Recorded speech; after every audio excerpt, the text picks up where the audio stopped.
முதல்ல என்னோட நன்றி வந்து நான் ஆதி பிரதருக்கு சொல்லிடுறேன். ஏன்னா இந்த படம் இவ்வளோ பெருசாக போனதுக்கு முக்கியமான காரணம் அவர் தான். ஏன்னா நம்ம யோசிச்சப்போ ஒரு கதையாக யோசித்து அதை அவர் சொன்னதுக்கப்புறம் தான் இது இவ்வளோ வைடராக போய் இன்னைக்கு எப்படி ஒரு ரெஸ்பான்ஸ் கிடச்சிருக்கிறதுக்கு முக்கியமான காரணம் அவருக்கு ஒரு முதல் நன்றி நான் தெரிஞ்சுக்கிறேன். அப்புறம் இந்த படம் வந்து என்ன நினச்சோமோ அதை பெரிய அளவில் எடுத்து சரியான ஆர்டிஸ்ட்டு கேட்டதை கொடுத்து இன்றைக்கி இவ்வளோ பெருசாக்குன ப்ரொடியூசர் டாக்டர் ஐஸ்வரி கணேஷ் சாருக்கு ஒரு பெரிய நன்றியை நான் தெரிவிச்சுக்கிறேன். ஸோ இந்த படத்தில் ஒர்க் பண்ண technicians, art director Amaran sir, Madesh அண்ணன், editor G K. Prasanna, stunt Mahesh Mathews, இந்த மாதிரி எல்லா டெக்னீஷியன்ஸ்க்கும், காஸ்டியூம் ஸ்வப்னா, எல்லாருக்கும் ஒரு பெரிய நன்றி.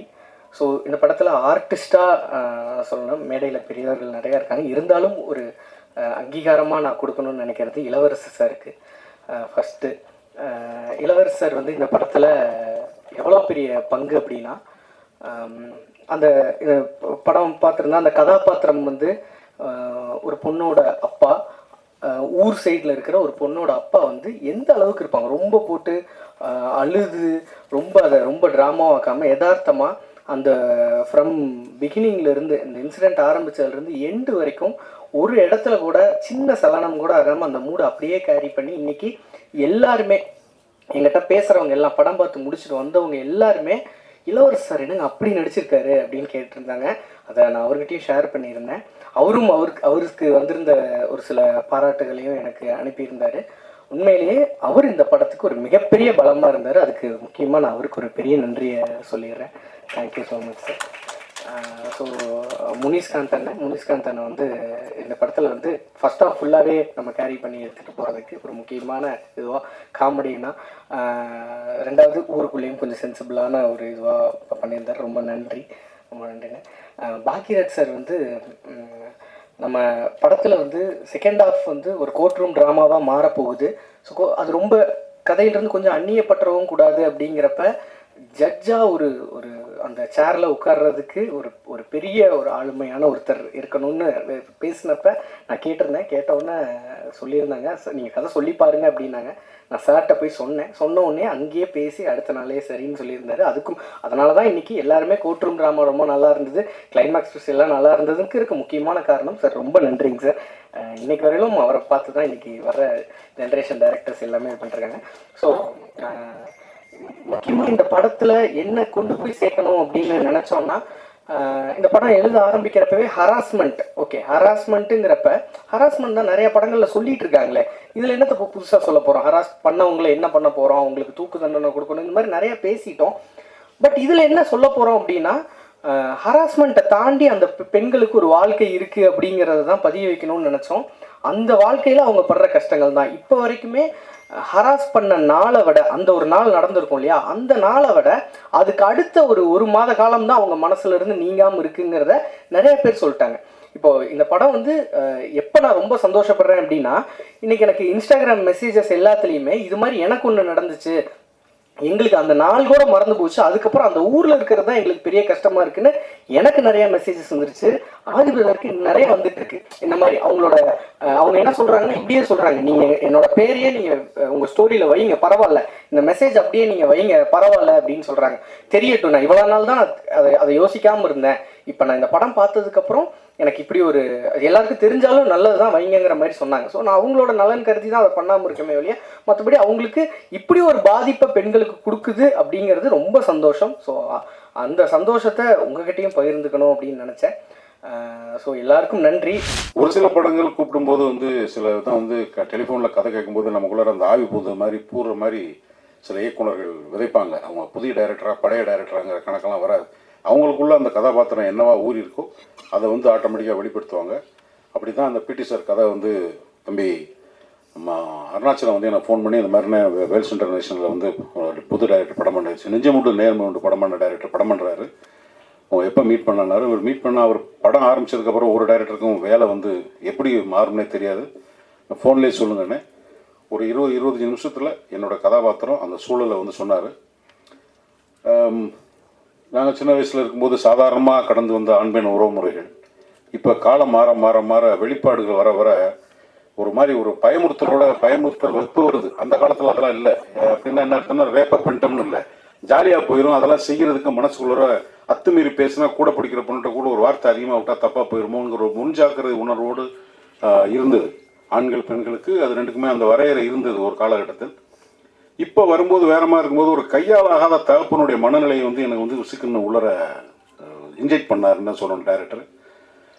எப்போவாவது தான் எனக்கு அந்த மாதிரி சில கதாபாத்திரங்கள் வந்து அந்த மாதிரி உள்ளர ஏறும். ஸோ படம் பூரா என்னென்னா, எங்கேயாவது எனக்கு என்ன பயம் வந்துச்சுன்னா, எப்போ பார்த்தாலும் வர நேரம்லாம் அழுதுருவோமோ. அது பழைய நடிகர்கள் ஒரு சித்தூர் நாகையான்னு வந்து ஒரு தெலுங்கு நடிகர் இருப்பார்.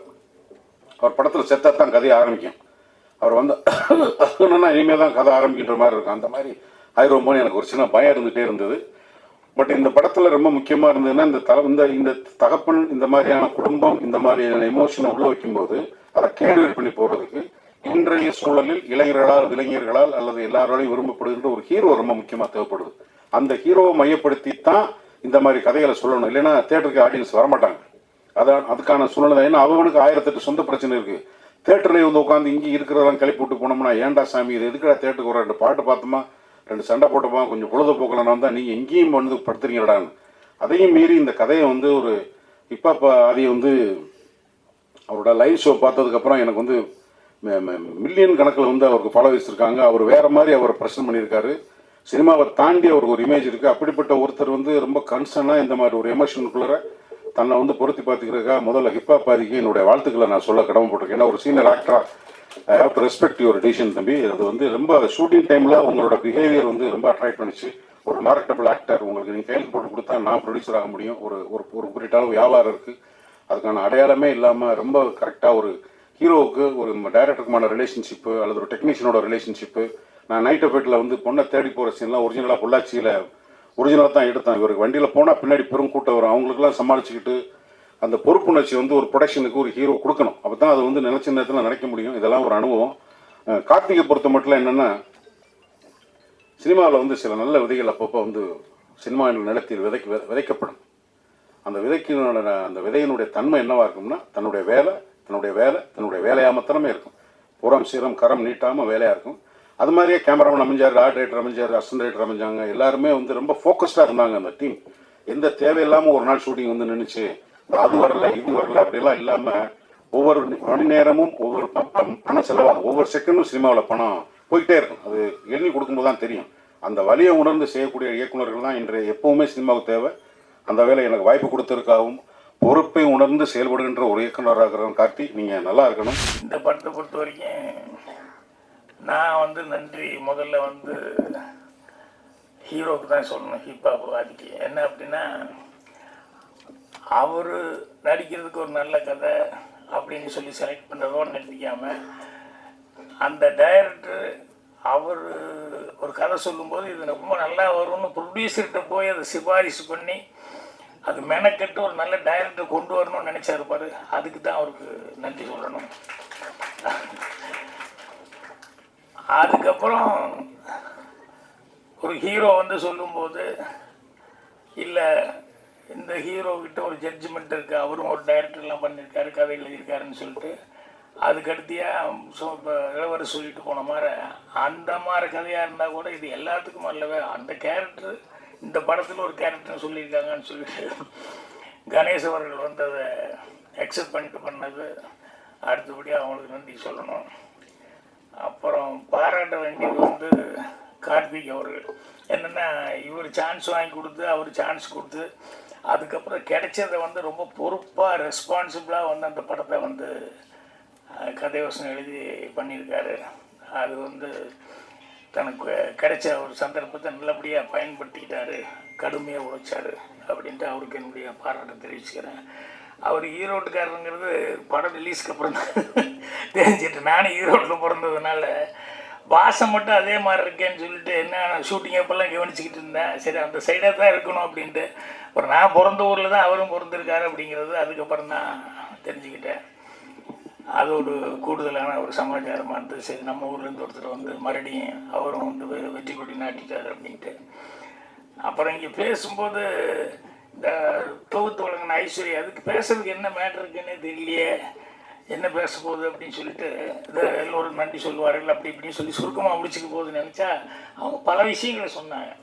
படத்தை பற்றி எல்லாம் நிறைய விஷயங்கள் வந்து அது இந்த மெட்டீரியல் அதெல்லாம் வந்து ரெடி பண்ணி வச்சுக்கிட்டேன் வரும்போது எழுதிக்கிட்டே உட்காந்துருந்தாங்க. அதுக்கப்புறம் அவங்க பேசும்போது பரவாயில்லையே விவரமாக பேசுகிறாங்க, நிறைய மேட்டர்லாம் ரெடி பண்ணிட்டான்னு. அப்புறம் இன்னொருத்தர் அவங்க பக்கத்துலேயே அந்த கடைசியில் உட்காந்து யாரோ ஒருத்தர் எழுதிட்டு இருந்தார், யாருன்னே தெரியல. அதுக்கப்புறம் பார்த்தா ஆர்ட் அவரும் உட்காந்து என்னமோ நோட் பண்ணிகிட்டே இருக்காரு அப்படின்னு கவனித்தேன். அப்புறம் ஆர்ட் டைரக்டர்னு அப்புறம் சொன்னாங்க. அப்புறம் இப்போ பேசும்போது தான் கவனித்தேன் அவரும் நிறைய விஷயம் வச்சுருக்காரு அப்படின்னு சொல்லிட்டு. அடுத்தபடி நான் வந்து அசிஸ்டன்ட் டைரக்டர் ஆகும்போது நான் ஒரு புத்திசாலித்தனமாக பண்ணதான் நான் நினச்சிக்கலாம். ஆனால் அது நான் வந்து எவ்வளோ கன்னினஸ்ஸாக பண்ணேன்னு எனக்கு தான் தெரியும். என்னென்னா இந்த அசிஸ்டன்ட் டைரக்டர் ஆகும்போது கிளாப் கொடுத்துருவாங்க. அந்த கிளாப்பு நம்ம தான் கிளாப் அடிக்கணும். அப்புறம் அது அவ்வளோ பெருசாக அதை தூக்கிட்டே சுற்றிட்டு இருக்கணும்.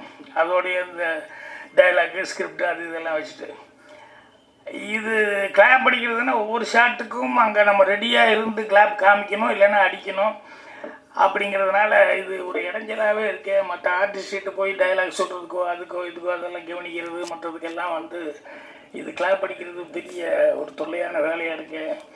இது எப்படியாவது அவாய்டு பண்ணிக்கணும் அப்படின்னு சொல்லிட்டு இது எப்படா அவாய்டு பண்ணுறதுன்னு சொல்லி பார்த்தேன். அங்கே சோம்நாத் ஆர்ட் அவர்கிட்ட அசிஸ்டண்ட்டாக சேகர்னு ஒரு ஆள் அவருடைய அசிஸ்டண்ட்டாக இருந்தாப்புல. அவர் எல்லாத்துலேயும் பூந்துக்குவாப்புல. அசிஸ்டண்ட் மாதிரி எல்லா வேலையும் பார்க்குறது பிடிக்கிறது அப்படின்னு சொல்லிட்டு அந்த ஆள் துருதுருன்று கிளாப் அடிக்கிறதுல வந்து தெரியுமா அப்போ தான் ஃபஸ்ட்டு படம் எப்படி அடிக்கணும் தெரியுமா அப்படின்னு எல்லாம் என்கிட்ட கேட்டுக்கிட்டே இருந்தாப்புல. சரி இந்த ஆள் கொஞ்சம் தெரியும் போலக்கு அப்படின்னு சொல்லிட்டு வேணுன்னே நான் ஷார்ட் 5 அப்படின்னு சொல்லிட்டு பை 3 டேன்னு சொல்லி வளர்னேன் வேணுன்னேன். என்னையா சொல்கிற நீ ஒரு கிளாப்பு கூட கரெக்டாக சொல்ல இல்லையான்னு 2 தடவை பார்த்தாரு. பை பை பை டெக் டெக் டெக் அப்படின்னு 2 தடவையும் தப்பாக சொல்ல ஆரம்பிச்சோன்னே உடனே டேரக்டர் யோ சேகரிங்க வா, என்னையா நீ ஒரு கிளாப்பு கூட கரெக்டாக சொல்கிறது இல்லைன்னு சேகர்ட்டு கொடுத்தாரு. அவன் ஸ்டைலாக வாங்கிட்டு அப்படியே அடித்தான். அதோடு சரி நான் அப்படியே ஒதுங்கிட்டேன். அதுக்கப்புறம் கிளாப்பே தூக்குற வேலை இல்லை. அப்புறம் தப்பிச்சுக்கிட்டேன் நான். எதுக்கு இது சொல்ல வந்தேன்னு இவ்வளோ பெரிய கதை. இந்த இளவரசு தான் இந்த கதை எனக்கு ஞாபகம் வருது. அவருடைய தொழில் வேறு, அவர் முதல்ல வந்தது இல்லைங்களா. இவர் என்ன தப்பு பண்ணி கேமராமேனே நீ நடிக்க போட நீ எல்லாம் இதில் சரியாக வரமாட்டேற அப்படின்னு சொல்லி என்ன சொல்லி அனுப்பிச்சாங்கன்னு தெரியல. ஆனால் இன்றைக்கி ஸ்கோர் பண்ணிட்டுருக்காரு. எல்லா கேரக்டரும் காமெடியும் பண்ணுறாரு, சீரியஸும் பண்ணுறாரு. எனக்கு படம் பார்க்கும்போது இவ்வளோ நல்ல கேரக்டர் பண்ணிக்காரு அப்படின்னு சொல்லிட்டு அது யாருக்கு என்ன வரணுமோ அது எப்படி சுற்றினாலும் அது ஏதோ ஒரு விதத்தில் வந்து தான் சேரும். அதனால் இளவரசு அவர்கள், முனிஷ்காந்த் இவங்க எல்லாமே வந்து இந்த படத்தில் சிறப்பான முறையில் நடிச்சிருந்தாங்க. இன்றைக்கி பிடி சார் ரொம்ப நல்லாவே போயிட்டுருக்கு. நல்லா போகிறத விட எனக்கு ரொம்ப சந்தோஷம் என்னென்னா, எனக்கு இந்த படத்தில் வந்து நிறைய பேர் ஃபோன் பண்ணி ஒரு நல்ல படம் பார்த்தேன் அப்படின்னு என்கிட்ட பேசாதவங்கெல்லாம் கூட ஃபோன் பண்ணி சொன்னாங்க. அது எனக்கு ரொம்ப மகிழ்ச்சியாக இருந்தது. அதை இந்த நேரத்தில் நான் தெரிவித்துக் கொள்வதில் மகிழ்ச்சி அடைகிறேன். அது மட்டும் இல்லாமல் எனக்கு தெரியல பிரதர் ஹிப்ஹாப் ஆதி இன்னைக்கு காலையில் நான் இந்த வர்றதுக்கு முன்னாடி கேட்டேன், 12,25,00,000 இன்ன வரைக்கும் கலெக்ஷன் ஆகிருக்கு இந்த படம் அப்படின்னு சொல்லியிருக்காங்க. ஸோ அது ஒரு மிகப்பெரிய வெற்றி. ஆதி ப்ரோ அவர்களுக்கு இந்த படம் வந்து நிறைய வெற்றி படங்கள் அவர் கொடுத்துருக்காரு. பட் இருந்தாலும் ஒரு வெற்றியில் வந்து ஒரு திருப்தி இருக்கணும். அதுதான் எனக்கு ஒரு நல்ல படம் வேல்ஸ் ஃபிலிம் இன்டர்நேஷ்னலில் இருந்து கொடுத்துருக்கோம் அப்படின்றது ரொம்ப மகிழ்ச்சி. அதற்கு காரணம் கார்த்திக் இயக்குனர். நீங்கள் எல்லாரும் படம் பார்த்துருப்பீங்க. படத்தில் எந்த ஒரு சீன்லேயுமே எந்த ஒரு இதுலையுமே ஒரு தொய்வு இல்லாமல் அந்த ஸ்க்ரீன் ப்ளே ஆகட்டும், அந்த டைலாக் ஆகட்டும், அந்த கிளைமேக்ஸ் ஆகட்டும், எல்லாமே வந்து ரொம்ப நீட்டாக பண்ணியிருக்காரு. ஒரு சிறந்த ஒரு இயக்குனராக வர்றதுக்கு அவருக்கு நிறைய வாய்ப்பு இருக்குது. அது வேல்ஸ் ஃபிலிம் இன்டர்நேஷ்னலே கொடுப்போம் அப்படின்றத இந்த நேரத்தில் நான் தெரிவித்துக் கொள்வதில் ரொம்ப மகிழ்ச்சி. அடுத்த படமும் வேல்ஸ் இன்டர்நேஷ்னலில் பண்ணுறாருன்னு நான் ஏற்கனவே அறிவிச்சிருக்கேன். அதை மீண்டும் இங்கே வந்து இந்த நேரத்தில் சொல்கிறதுல எனக்கு ரொம்ப மகிழ்ச்சி. இந்த படத்தில் நடித்த அனைவருமே ரொம்ப தத்ரூபமாக அது கேப்டன் ஆஃப் த ஷிப்புன்னு சொல்கிறது வந்து டைரக்டர் தான் சொல்லுவோம். அந்த டைரக்டர்னால அந்த கேரக்டர்ஸ் எல்லாருமே ரொம்ப நல்லா பண்ணியிருந்தாங்க. அஃப்கோர்ஸ் அவர் கேட்ட கேரக்டர்ஸ் எல்லாம் நாங்கள் கொடுத்தோம் ஆக்டர்ஸை, அதுவும் ஒரு ப்ளஸ் பாயிண்ட்டு தான். பட் அதனால் எனக்கு கூட பட்ஜெட் நிறைய ஏறிடுச்சுன்னு சொன்னேன் நான். டைரக்டருங்களுக்கெல்லாம் கொஞ்சம் சொல்லிக்கிறதுக்கு இதுதான் இந்த மேடை தான் கரெக்டாக, நிறையெல்லாம் செலவு பண்ணாதீங்க, சிக்கனமாக படம் எடுங்க, நல்ல படம் எடுங்க அப்படின்றது தான் என்னுடைய வேண்டுகோள். இந்த படம் ஒரு நல்ல படம், சிக்கனமாகவும் எடுத்துருக்குறோம். ஆர்டிஸ்ட்லாம் நிறையா வந்தவுடனே அது பெரிய படம் ஆயிடுச்சு. முனிஷ்காந்த் சார் வந்து ஃபர்ஸ்ட் ஹாஃபில் வருவார், ரொம்ப நல்லா காமெடி பண்ணிட்டு போவார். அதே மாதிரி பாண்டியராஜன் சார், தியாகராஜன் சார் ரொம்ப நல்லா நடிச்சிருந்தார். இளவரசு சார் சொல்லவே வேணாம், எல்லா பத்திரிகையிலும் அவரை பற்றி எழுதாத பத்திரிகையே கிடையாது. நான் உண்மையிலேயே இந்த படத்தை ரிவ்யூ தான் இது வரைக்கும் நான் ரிவ்யூலாம் படிக்கவே மாட்டேன். பட் இந்த படத்தில் என்ன தான் எழுதியிருக்காங்க அப்படின்னு பார்த்தேன். எல்லாருமே ரொம்ப நல்லா எழுதியிருந்தீங்க. உங்களால் தான் இன்றைக்கி இந்த படம் இந்த அளவுக்கு ரீச் ஆச்சு. அதுக்கு இன்னொரு முறையும் நான் உங்களுக்கு நன்றி சொல்லிக்கொள்ள கடமைப்பட்டிருக்கிறேன். இப்பா பாதி பிரதர் தான் இந்த படத்தை எனக்கு எடுத்துகிட்டு வந்து கொடுத்தாரு. அதில் எனக்கு ஃபஸ்ட்டு படம் அவரோட சேர்ந்து ரொம்ப மகிழ்ச்சியாக இருந்தது. அவரோட சேர்ந்து ஒர்க் பண்ணது, நான் வந்து மியூசிக் டைரக்டராக கோமாளின்ற படத்தில் ஒர்க் பண்ணோம். அப்போ எனக்கு அவர் அவ்வளோ பழக்கம் கிடையாது. இந்த படத்தில் அவர் ஹீரோவாகவும் 25வது மியூசிக் பண்ணியிருக்கிற படமாகவும் இது அமைஞ்சது. படத்துடைய ரீரெக்கார்டிங் தனியாக பேசப்பட்டது. அதுக்கும் அவர் இந்த படத்தில் அவரை தவிர வேறு யார் நடிச்சிருந்தாலும் இந்த அளவுக்கு போய் சேர்ந்துருக்குமா அப்படின்றது எனக்கு ஒரு டவுட்டு தான். ஸோ டைரக்டர் வந்து கரெக்டாக சூஸ் பண்ணார். அவருக்கு கொடுத்த பாத்திரத்தை அவர் ரொம்ப பிரமாதமாக பண்ணி இன்னைக்கு சக்ஸஸ் ஆனதுக்கு காரணம் ஆதி ப்ரோ.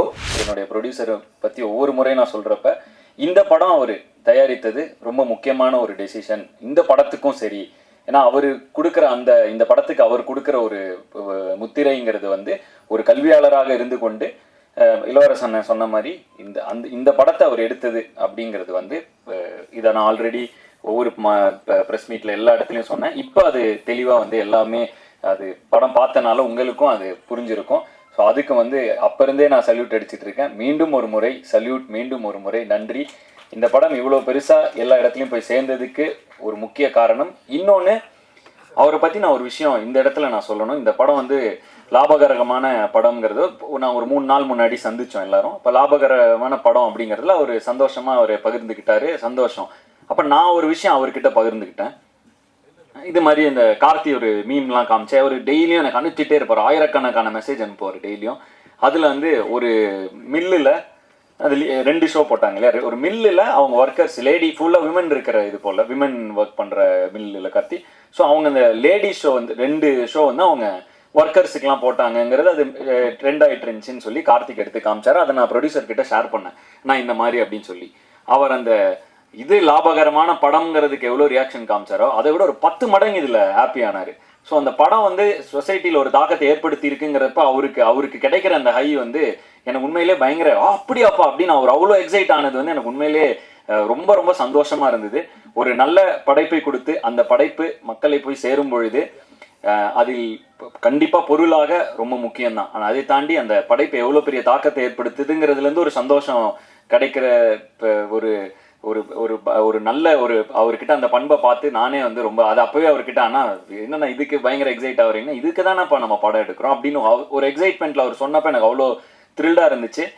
ப்ரொடியூசர் என்பதை தாண்டி அவரை வந்து கொஞ்ச நாளாக நான் அவர் கூட ரொம்ப ரொம்ப இன்ஸ்பைரிங்காக இருக்கார். அவர் அன்றைக்கி நான் அவர் கூட எல்லாரும் வரதுக்கு முன்னாடியே ஒரு 10 நிமிஷம் முன்னாடியே போயிட்டு அவர் ரூமில் வாப்பா இங்கே உட்காருன்னாரு.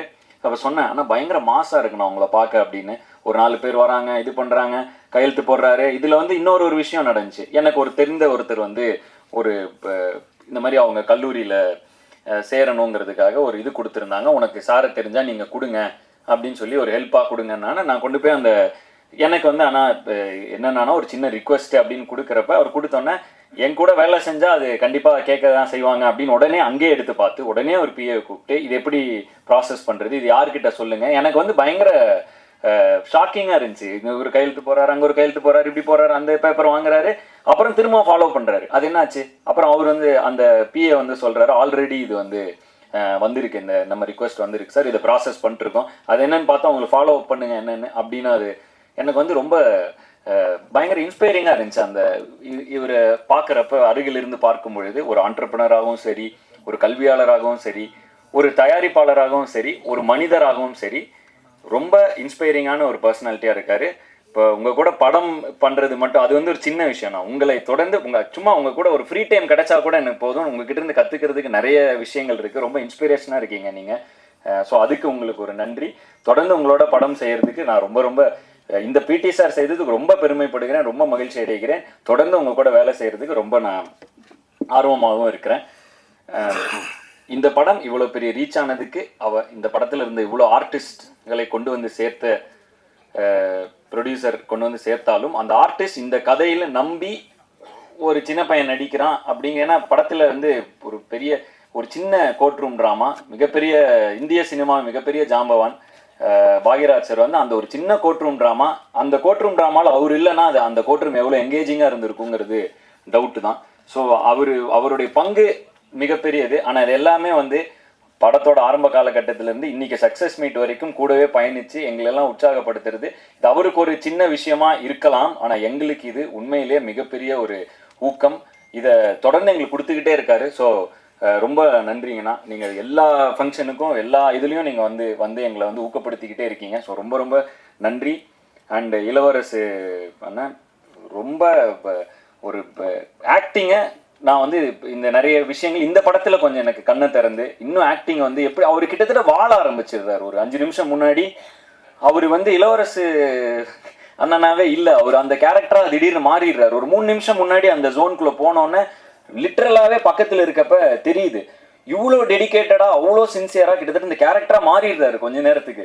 அவரோட அப்புறம் அந்த கட்டு சொல்லி ஒரு 1 மினிட் ஆகுது அவர் அதுலேருந்து வெளியே வர. எனக்கு இது மிகப்பெரிய ஐ ஓப்பனர். ஏன்னா பொதுவாக வந்து நான் வந்து டைலாக்லாம் படித்து பயங்கரமாக ப்ரிப்பேர் பண்ணுவேன், ஸ்டண்ட்டுன்னு அது முன்னால் ப்ராக்டிஸ் பண்ணுவேன், எல்லாம் பண்ணுவேன்.